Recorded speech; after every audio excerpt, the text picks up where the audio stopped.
The first time I stood inside the throne chamber of the Xal'thian Empire, I felt very small. Not because the room was enormous, though it was. The chamber stretched upward like a cathedral carved from living crystal, glowing softly with blue and violet light. Alien banners drifted slowly in the air currents high above, each representing one of the conquered systems of the Empire. But what made me feel small was the fact that I was the only human in the room. Dozens of towering alien guards lined the walls.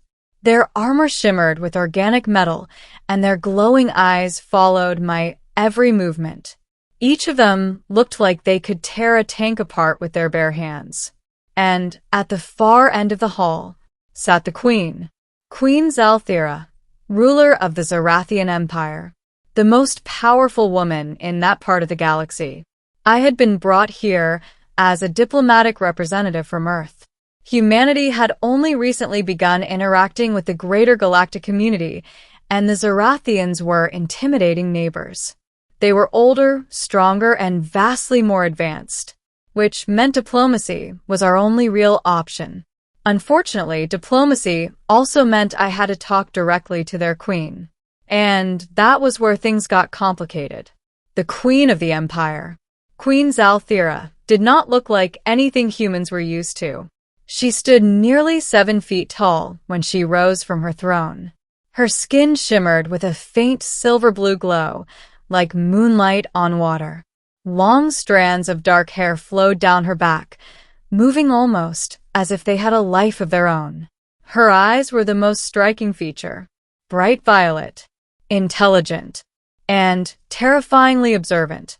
Unlike her armored soldiers, the queen wore flowing royal garments that seemed woven from starlight itself. The fabric shifted colors depending on the angle of the light. When she moved, the entire court seemed to hold its breath. And when she spoke, everyone listened. The Xal'thian court had gathered to witness my arrival. Alien nobles watched me with obvious curiosity. Humans were still considered something of a mystery among the older species of the galaxy. Our technology was young, our population small compared to ancient empires like the Xal'thians. But there was something about humanity that intrigued them. And Queen Xal'thira seemed particularly interested. "Step forward, human," she said. Her voice echoed softly through the chamber. I walked across the polished crystal floor and stopped at the base of the throne platform. "My name is Daniel Carter," I said, "diplomatic envoy of Earth." The Queen studied me carefully. "You are smaller than I expected." "Well," I replied carefully, "we make up for it in stubbornness." A few alien nobles made strange clicking sounds. Later I realized those were laughs. The Queen's curiosity. Over the next several days, I remained inside the royal palace while diplomatic talks continued. But something unusual happened. Queen Xal'thira kept requesting private meetings. At first I assumed it was related to negotiations. But those meetings rarely involved politics.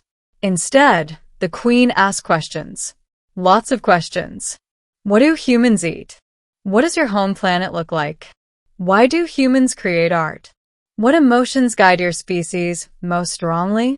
At first I thought she was simply studying humanity as a new species in the galactic community.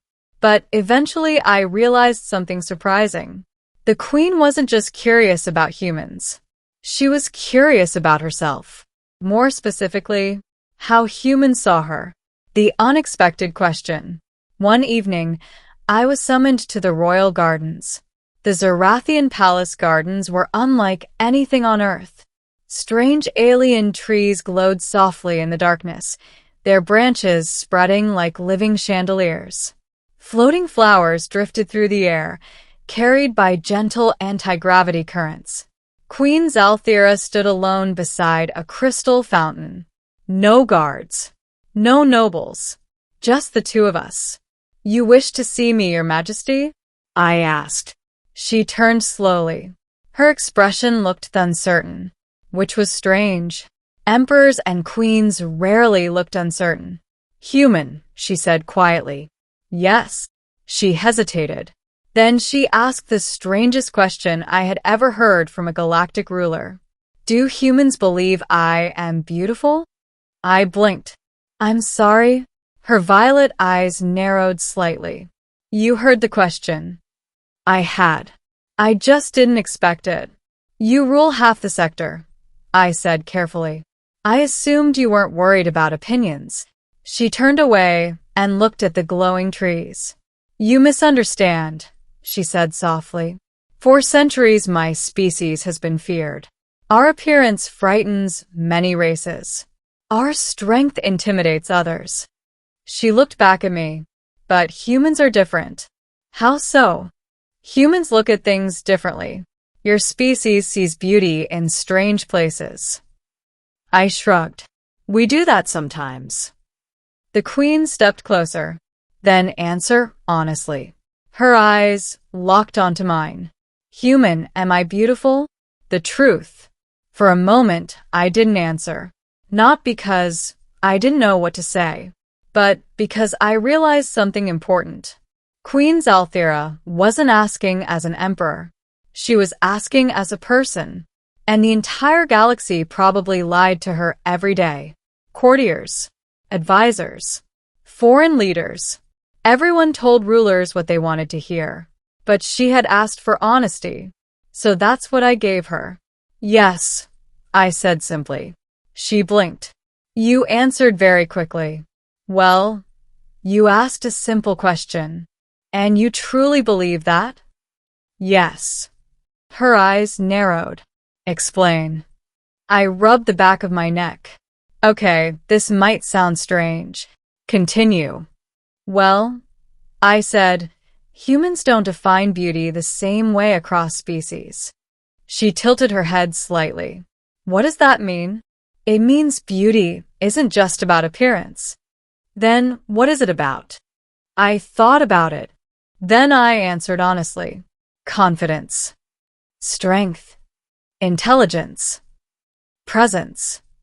I gestured toward her. You walk into a room and everyone notices. Not because they're afraid, but because you carry yourself like someone who knows exactly who they are. The Queen stared at me silently. I continued. And yeah, physically speaking, you're pretty impressive too. Impressive. You glow. Your eyes look like galaxies. And you're taller than most of your guards. That finally made her laugh. A real laugh. Not the polite, kind rulers use. Human, she said, you describe beauty like a poet.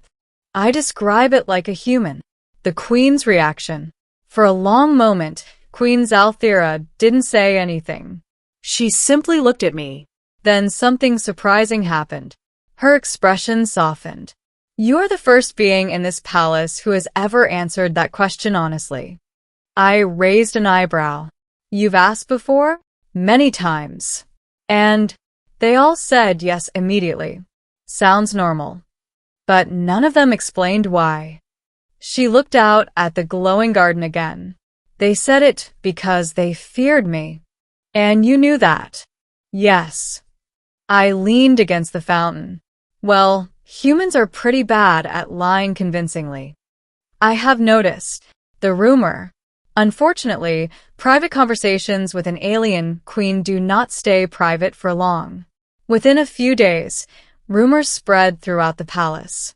Apparently, the human envoy had told the queen she was beautiful. The Xal'thian court did not know what to make of that. Some nobles were amused. Others were suspicious. But Queen Xal'thira didn't seem to care. In fact, she seemed happier, more relaxed, more curious about humans than ever. And eventually she said something that surprised even me. Human. Yes, Your Majesty? I wish to visit your planet. I nearly choked on my drink. You want to visit Earth? Yes. That might cause some headlines. She smiled. I believe your people would survive the shock. Ending. A different kind of beauty. 6 months later, the galaxy witnessed something unprecedented. The ruler of the Xal'thian Empire arrived on Earth. Not as a conqueror. Not as a warlord. but as a guest. Humans welcomed her cautiously at first. After all, a 7-foot-tall, glowing alien queen was not exactly a common visitor. But something interesting happened. People didn't just fear her. Many admired her. They asked questions, took pictures, showed her cities, oceans, forests. For the first time in centuries, Queen Xal'thira experienced something new. A world where she wasn't seen as a terrifying ruler, just a visitor. One evening, as we stood overlooking a human city skyline, she asked me something again. Human. Yeah. Do people still believe I am beautiful? I looked down at the busy streets filled with curious humans. Pretty sure they do. She tilted her head slightly. And you? I smiled. Well, Your Majesty, I told you the truth the first time. The Queen looked at the glowing city lights. And for the first time in centuries, the most powerful ruler in the sector smiled without a throne beneath her.